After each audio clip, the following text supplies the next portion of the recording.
अस्सलाम वालेकुम dear students, मैं हूं अब्दुल रज़्ज़ाक और सेकेंड ईयर फिजिक्स में चैप्टर 17 फिजिक्स ऑफ सॉलिड्स की एक्सरसाइज शॉर्ट क्वेश्चंस की डिस्कशन कंटिन्यू है और आज हमने शॉर्ट क्वेश्चन 17.8 से स्टार्ट करना है।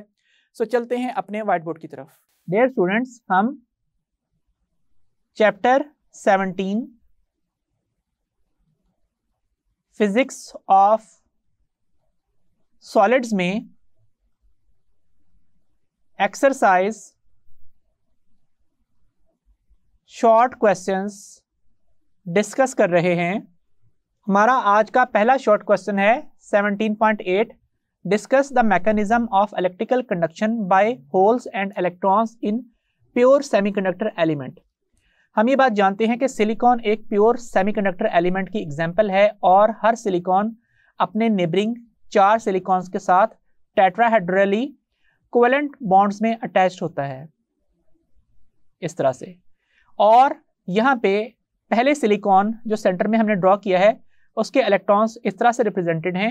बाकी यहाँ पे जो नेबरिंग इलेक्ट्रॉन्स हैं वो नेबरिंग सिलिकॉन्स को करस्पॉन्ड कर रहे हैं और हर सिलिकॉन मजीद आगे 4 कोवेलेंट बॉन्ड्स में इस तरह से अटैच्ड है। अब हम यहाँ पे एक सीक्वेंस में जिस तरह से ये 3 सिलिकॉन के एटम्स मौजूद हैं, इस तरह के 4 एटम्स को ड्रॉ कर रहे हैं इस तरह से कुछ कि लेट से ये एक सिलिकॉन एटम है, तो हमने चूंकि 4 ड्रॉ करने हैं तो वो इस तरह से ड्रॉ कर लेते हैं। अब अगर इस इलेक्ट्रॉन को जिसने एक होल फिल किया हुआ है इसको यहाँ पे ड्रॉ करें तो ये होल इस तरह से ड्रॉ किया जाएगा। हर एटम के पास 4 इलेक्ट्रॉन्स आउटर मोस्ट शेल में मौजूद हैं। हम उनमें से एक इलेक्ट्रॉन के लिए होल या वैकेंसी बना रहे हैं। उसके बाद अब हमने रिप्रेजेंट ये करना है कि इन होल्स में इस तरह से इलेक्ट्रॉन्स मौजूद हैं और हमने फिलहाल इंस्टेंट ए के ऊपर ये पिक्चर ड्रॉ की है। हमने नेक्स्ट इंस्टेंट बी के ऊपर भी ये डायग्राम इस तरह से ड्रॉ करनी है। फिर इंस्टेंट्स सी और डी के ऊपर भी यही एक लाइन के जो एटम्स हैं उनके आउटरमोस्ट शेल के इलेक्ट्रॉन्स होल्स में फील्ड रिप्रेजेंट किए गए हैं। अब हम ये कहते हैं कि लेट से हमने इस तरह से कोई इलेक्ट्रिक फील्ड अप्लाई की है कि ये टर्मिनल नेगेटिव यहाँ पे मौजूद है, पॉजिटिव टर्मिनल इस जगह के ऊपर मौजूद है। तो चूंकि एक ही पिक्चर 4 दफ़ा ड्रॉ की गई है तो हम इसको इस तरह से रिप्रेजेंट कर देते हैं। अब क्या होगा कि बैटरी यहाँ पे इस इलेक्ट्रॉन को अट्रैक्ट कर लेगी और नतीजतन यहाँ पे एक पॉजिटिव चार्ज आ जाएगा इस तरह से। अब नेक्स्ट इलेक्ट्रॉन इसकी तरफ अट्रैक्ट होगा क्योंकि बैटरी का पॉजिटिव टर्मिनल है और इलेक्ट्रॉन्स ने इलेक्ट्रिक फील्ड की ऑपोजिट डायरेक्शन में बैटरी के पॉजिटिव टर्मिनल की तरफ ड्रिफ्ट करना होता है।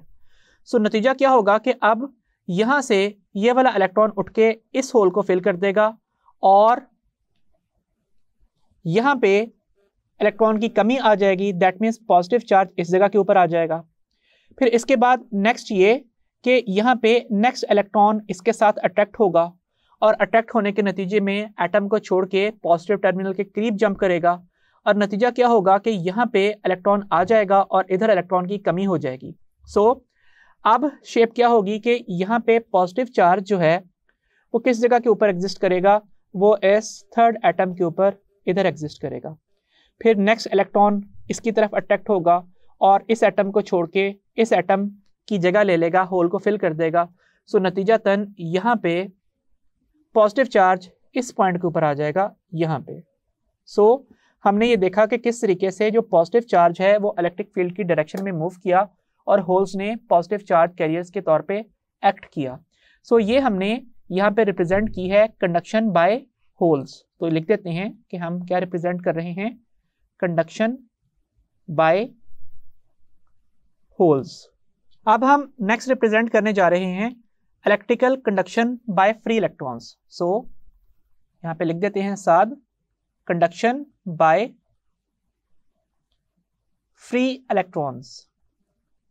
अब हम यहाँ पे बैटरी के नेगेटिव टर्मिनल की बात करते हैं। नेगेटिव टर्मिनल का काम है इलेक्ट्रॉन सप्लाई करना। सो लेट्स से यहाँ पे एक इलेक्ट्रॉन सप्लाई कर दिया गया है और साथ एक नेगेटिव चार्ज मौजूद है। अब ये पॉजिटिव टर्मिनल ऑफ बैटरी से अट्रैक्ट होगा और नतीजा क्या होगा कि यहाँ पे जंप करता हुआ आगे इस इलेक्ट्रॉन की तरफ आने की कोशिश करेगा।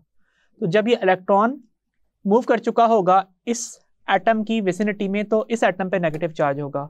फिर ये आगे मजीद पॉजिटिव टर्मिनल ऑफ बैटरी की तरफ ड्रिफ्ट करेगा और यहाँ पे इस जगह के ऊपर आ जाएगा। इसके बाद यहाँ पे नेक्स्ट एटम पे जंप करने की कोशिश करेगा और नेगेटिव चार्ज इस जगह के ऊपर आ जाएगा। फिर बैटरी का पॉजिटिव टर्मिनल और एटम पे यहाँ पे इस जगह के ऊपर आ जाएगा। फिर बैटरी का पॉजिटिव टर्मिनल इस इलेक्ट्रॉन को भी अट्रैक्ट कर लेगा। यहाँ पे ये बात भी नोटिस करने वाली है कि किसी भी एटम के ऊपर, किसी भी इंस्टेंट के ऊपर ना तो पॉजिटिव चार्ज होता है होल्स की वजह से, ना ही नेगेटिव चार्ज होता है इलेक्ट्रॉन्स की वजह से। ये सारी ऑपोजिट मूवमेंट्स होल और इलेक्ट्रॉन्स की ये साइमल्टेनियस होती हैं और एक साथ क्योंकि जंपिंग होती हैं, इसलिए हर वक्त ओवरऑल क्रिस्टल न्यूट्रल ही रहती है। सो अब हम देखते हैं कि हमने इस आंसर को राइट डाउन किस तरह से करना है। हम सबसे पहले ये बात बताएंगे कि pure semiconductors have two types of charge carriers. Holes are positive charge carriers and free electrons are negative charge carriers. When a potential difference is applied across the semiconductor crystal, a hole experiences an electrostatic force in the direction of applied electric field.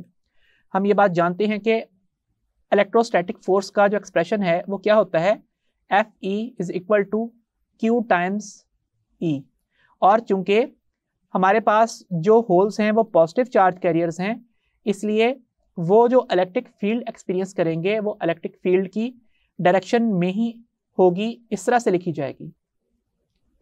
साथ हम इस diagram में holes की as a positive charge carrier battery के positive से negative terminal की तरफ की मूवमेंट को रिप्रेजेंट कर देंगे।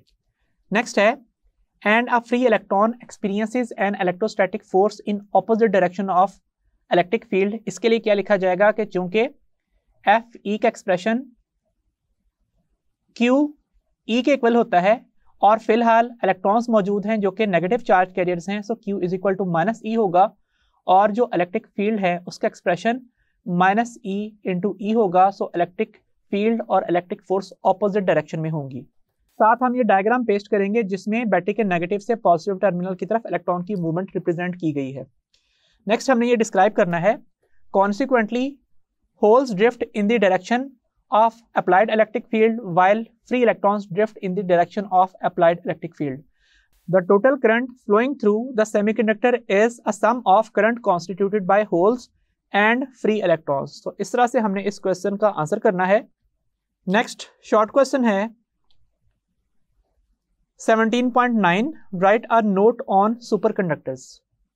सो हमने सुपरकंडक्टर्स में क्या बात बतानी है, हमने सबसे पहले तो ग्राफ ड्रॉ करना है इस तरह से कि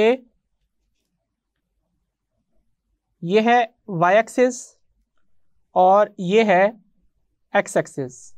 हमने x एक्सिस के ऊपर प्लॉट किया है केल्विन टेम्परेचर को और y एक्सिस पे प्लॉटेड है या तो मटेरियल की रेजिस्टेंस या फिर रेजिस्टिविटी, दोनों में से कोई एक टर्म भी हो सकती है।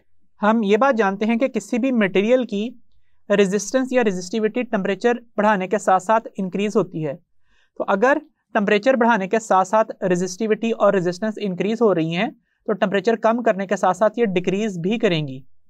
और एक सर्टेन टेम्परेचर है जिस टेम्परेचर के ऊपर आके ये रेजिस्टेंस और रेजिस्टिविटी की वैल्यूज प्रैक्टिकली जीरो हो जाती हैं। इस टेम्परेचर को हम क्या कहते हैं, क्रिटिकल टेम्परेचर। सो हमने क्रिटिकल टेम्परेचर की बात करनी है और ये बात बतानी है कि इस टेम्परेचर से बिलो किसी मटेरियल की रेजिस्टेंस और रेजिस्टिविटी ये दोनों किसके इक्वल आ जाती हैं, जीरो के इक्वल आ जाती हैं। सो अब मटेरियल में कोई भी करंट इनडेफिनेटली एग्जिस्ट करता है, किसी भी किस्म का कोई हीटिंग इफेक्ट नहीं आता। सो ऐसे मटेरियल्स को हम क्या कहते हैं, सुपर कंडक्टर्स कहते हैं। इसके बाद हमने डिस्क्राइब करना है कि इसकी एग्जाम्पल्स क्या क्या हैं। इसकी एग्जाम्पल्स हैं mercury, aluminium, tin, lead,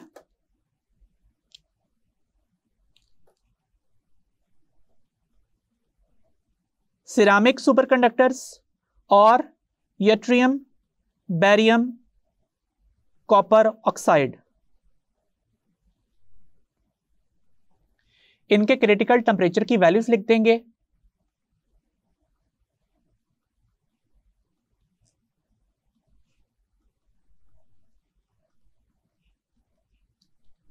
mercury के लिए क्रिटिकल टेम्परेचर की वैल्यू है 4.2 केल्विन एल्यूमिनियम के लिए 1.18 केल्विन, टिन के लिए 3.72 केल्विन, लेड के लिए ये वैल्यू है 7.2 केल्विन के इक्वल। सिरामिक सुपरकंडक्टर्स के क्रिटिकल टेम्परेचर की वैल्यू है 125 केल्विन और यट्रियम बैरियम कॉपर ऑक्साइड के क्रिटिकल टेम्परेचर की वैल्यू 163 केल्विन है। सो ये तमाम के तमाम लो टेम्परेचर सुपरकंडक्टर्स और ये वाले हाई टेम्परेचर सुपरकंडक्टर्स कहलाते हैं, क्योंकि boiling point of liquid nitrogen की वैल्यू 77 केल्विन है। जिन मटेरियल्स के क्रिटिकल टेम्परेचर की वैल्यू 77 केल्विन से कम होती है वो लो टेम्परेचर सुपरकंडक्टर्स और जिनकी हाई होती है वो हाई टेम्परेचर सुपरकंडक्टर्स कहलाते हैं। इसके बाद हम एप्लीकेशंस डिस्क्राइब कर देंगे इन मटेरियल्स की। सो एप्लीकेशंस कहाँ कहाँ पे होगी? एमआरआई मशीन्स में, small but powerful electric Motors में, मैगलेव्स में, that means magnetically levitated trains, और जो कंप्यूटर चिप्स हैं वो बहुत ही अच्छे रेट के ऊपर परफॉर्म करेंगी, ओवरक्लॉकिंग करेंगी, अपनी डिजाइन कैपेसिटी से कहीं ज़्यादा परफॉर्मेंस देंगी विदाउट एनी हीटिंग इफेक्ट। अब हम ज़रा प्रॉपरली देख लेते हैं कि हमने किन अल्फाज को यूज़ करते हुए इस क्वेश्चन का आंसर करना है। इस क्वेश्चन का आंसर इस तरह से लिखा जाएगा: superconductors below a certain temperature called critical temperature TC, conductors lose their resistances and resistivities. The conductors are now referred as superconductors below their critical temperatures.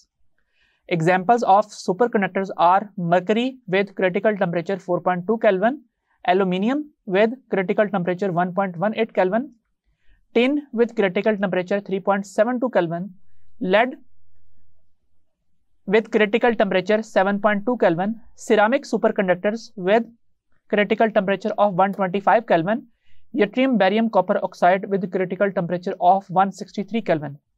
These materials have their applications in magnetic resonance imaging (MRI), magnetic levitation trains, small but powerful electric motors, faster computer chips and many more. Next question है 17.10 What is meant by para, dia and ferromagnetic substances? तो सबसे पहले तो हम यहाँ पे columns बना लेते हैं। पैरामैग्नेटिक सब्सटेंसेस, इसके बाद डायामैग्नेटिक सब्सटेंसेस, फिर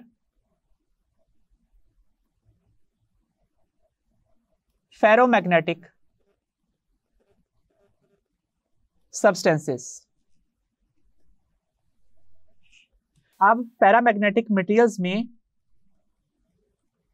अनपेयर्ड इलेक्ट्रॉन्स मौजूद होते हैं। ऐसे ही जो फेरोमैग्नेटिक मटेरियल्स हैं उनमें भी अनपेयर्ड इलेक्ट्रॉन्स मौजूद हैं, लेकिन डायामैग्नेटिक मटेरियल्स में अनपेयर्ड इलेक्ट्रॉन्स मौजूद नहीं।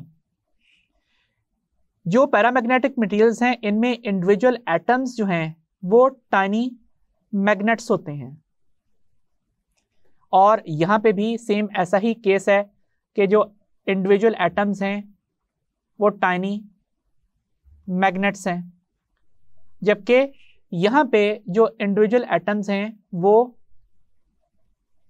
मैग्नेट्स नहीं हैं।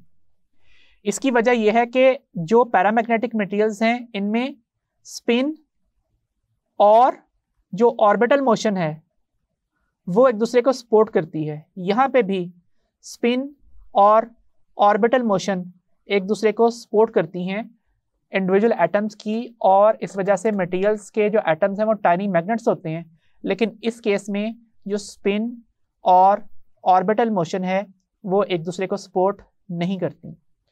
फिर इसकी वजह से इंडिविजुअल एटम्स तो पैरामैग्नेटिक और फेरोमैग्नेटिक में क्या बन जाते हैं? टाइनी मैग्नेट्स बन जाते हैं। लेकिन बल्क मटेरियल डायामैग्नेटिक मटेरियल्स में मैग्नेटिक नहीं होता, लेकिन फिर पैरामैग्नेटिक सब्सटेंसेस के केसेस में वेरी फ्यू एटम्स होते हैं, हंड्रेड्स के अंदर अंदर, जो एक दूसरे को सपोर्ट करते हैं और एक सर्टेन डायरेक्शन में मैग्नेटिक फील्ड बनाते हैं।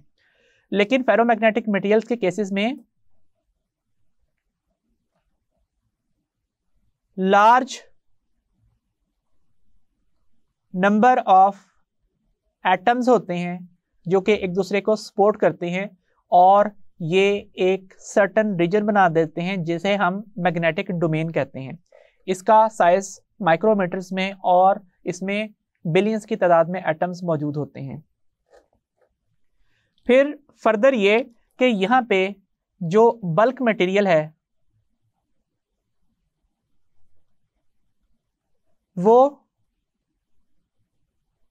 मैग्नेटिक नहीं होता, क्योंकि छोटे छोटे ग्रुप्स एक दूसरे को सपोर्ट करते हैं लेकिन ये ग्रुप्स आपस में एक दूसरे को सपोर्ट नहीं करते। लेकिन यहाँ पे जो बल्क मटेरियल है वो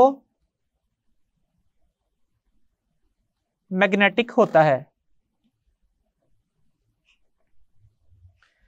अगर लार्ज नंबर में डोमेन्स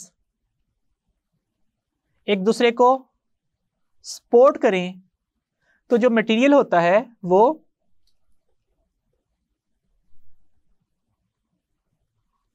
परमानेंट मैग्नेट होता है। और अगर डोमेन्स एक दूसरे को सपोर्ट ना करें तो इस केस में मटेरियल फिर भी मैग्नेटिक होता है और इसके अलावा वो मैग्नेटिक फील्ड की एप्लीकेशन के ऊपर अट्रैक्शन फील करता है अगर वो सॉफ्ट फेरोमैग्नेट है। अगर वो हार्ड है तो फिर बहुत स्ट्रॉन्ग मैग्नेटिक फील्ड अप्लाई करेंगे तो वो अट्रैक्शन फील करेगा। अब नेक्स्ट बारी रह जाती है कि इनकी एग्जांपल्स क्या क्या हैं। सो डायमैग्नेटिक मटेरियल्स की एग्जांपल्स हैं वाटर, कॉपर, बिस्मथ और एंटीमनी। फिर उसके बाद जो फेरोमैग्नेटिक मटेरियल्स हैं इनकी एग्जांपल्स क्या क्या हैं, आयरन, निकल, कोबाल्ट, Fe3O4, अलनिको 5 एटसेट्रा। एक एग्जांपल बुक ने क्रोमियम डाइऑक्साइड की भी कोट की हुई है। और उसके बाद पैरामैग्नेटिक मटेरियल्स की बात करें तो nano particles of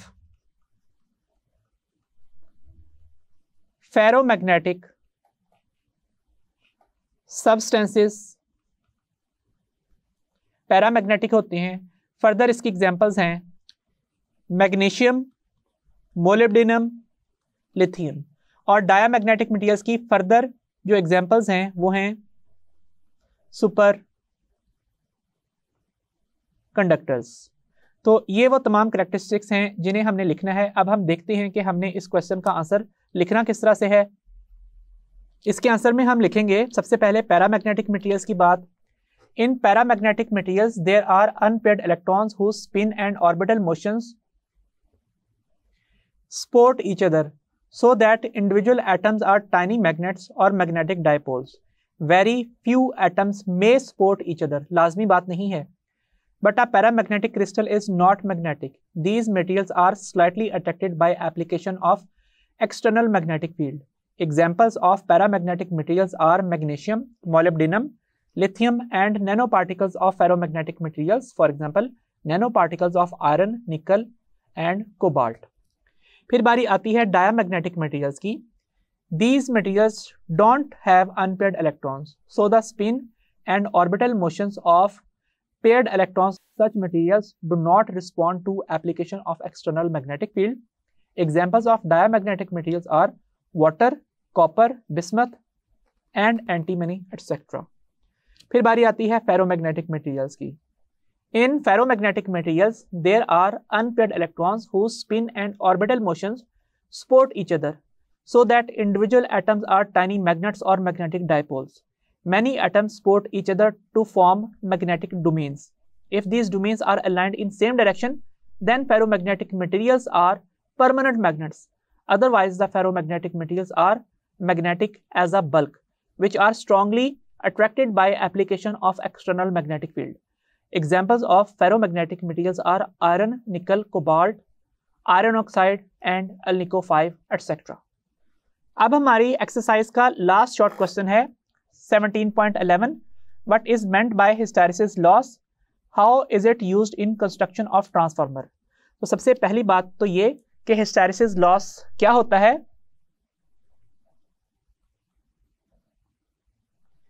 hysteresis loss होता है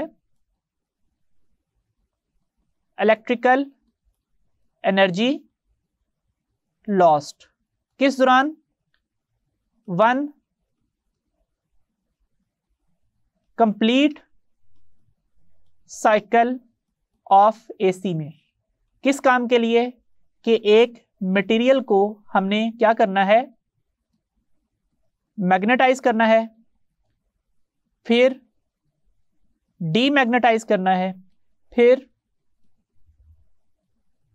ऑपोजिटली मैग्नेटाइज करना है और फिर से डीमैग्नेटाइज करना है. इस एनर्जी को हम हिस्टैरिसीस लॉस कहते हैं. अब बात रही कि हम ट्रांसफार्मर के लिए कौन सा मटेरियल यूज करेंगे. अगर हमारे पास दो मटेरियल्स मौजूद हों इस तरह से,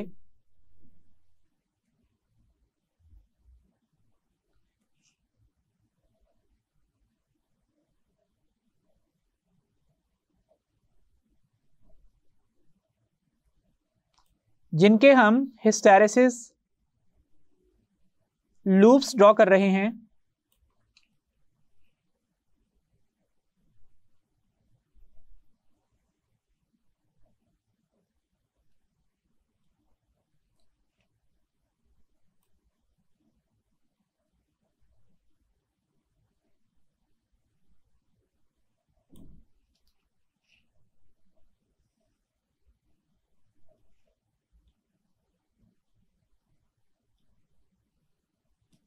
जिसमें इस डायरेक्शन में मैग्नेटाइजिंग करंट या फिर मैग्नेटाइजिंग फील्ड ड्रॉ की जाएगी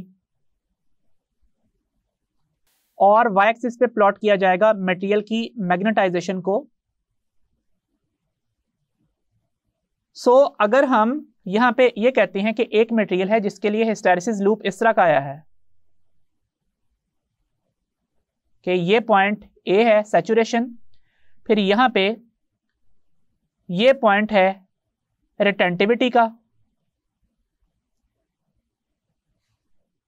ये पॉइंट है कोर्सिविटी का, और फर्दर चलते हुए यहां पे ये पॉइंट आता है फिर से सैचुरेशन का, फिर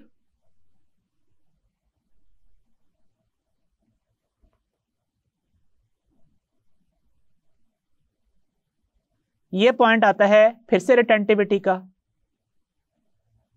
ये पॉइंट है कोर्सिविटी का, और अगेन यहां पे आके सैचुरेशन अचीव हो जाती है. जबकि दूसरा मटेरियल हिस्टैरिसीस लूप कुछ इस तरह की देता है कि लेट्स से यहां तक सैचुरेशन आ चुकी है, फिर इस मटेरियल की जो रिटेंटिविटी की वैल्यू है वो बहुत ज़्यादा है पहले मटेरियल की निस्बत, इसकी कोर्सिविटी भी ज़्यादा है, कोर्सिव करंट और कोर्सिव फील्ड्स बहुत स्ट्रॉन्ग हैं पहले की निस्बत, और यहाँ पे आते हुए ऑपोजिट डायरेक्शन में सैचुरेशन अचीव होती है, और फिर रिवर्स डायरेक्शन में आते हुए लूप इस पॉइंट पे पहुंचती है, अगेन रिटेंटिविटी, और उसके बाद ये वैल्यू बिलोंग करती है कोर्सिविटी को, और यहाँ पे आके इस तरीके से लूप कंप्लीट हो जाती है. सो अब जो पहला मटेरियल है उसके हिस्टैरिसीस लॉस की वैल्यू लो है. सो लो हिस्टैरिसीस लॉस है इसके लिए, और इसके लिए सेकंड मटेरियल के लिए high value of hysteresis loss होगी. सो जो पहला मटेरियल है वो किसके लिए इस्तेमाल होगा,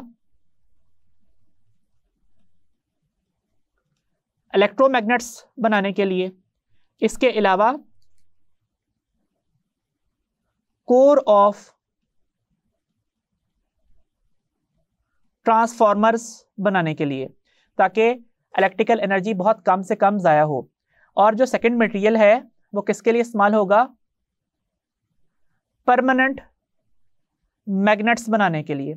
उसकी वजह क्या है कि एक दफ़ा मटेरियल्स को मैग्नेटाइज कर दें तो रिटेंटिविटी की वैल्यू इस कदर लार्ज होती है कि मटेरियल मैग्नेटाइजिंग फील्ड की रिमूवल के ऊपर भी स्ट्रांगली मैग्नेटाइज ही रहता है। अब हम ज़रा इसके आंसर को राइट डाउन कर लेते हैं। इस क्वेश्चन का आंसर हम कुछ इस तरह से लिखेंगे: the electrical energy lost in one complete cycle of alternating current in magnetizing a material in one direction, then to demagnetize it, followed by magnetizing it in opposite direction and to demagnetize it again is called hysteresis loss।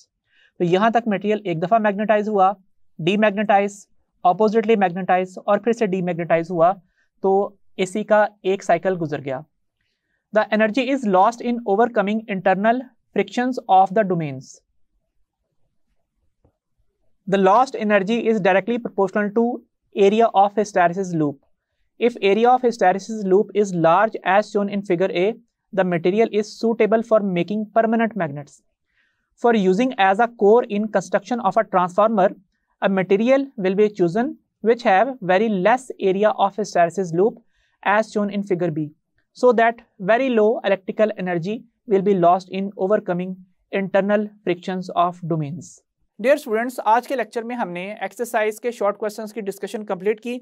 Next lecture में हम exercise numerical problems को discuss करना start करेंगे। So until the next lecture, Allah Hafiz.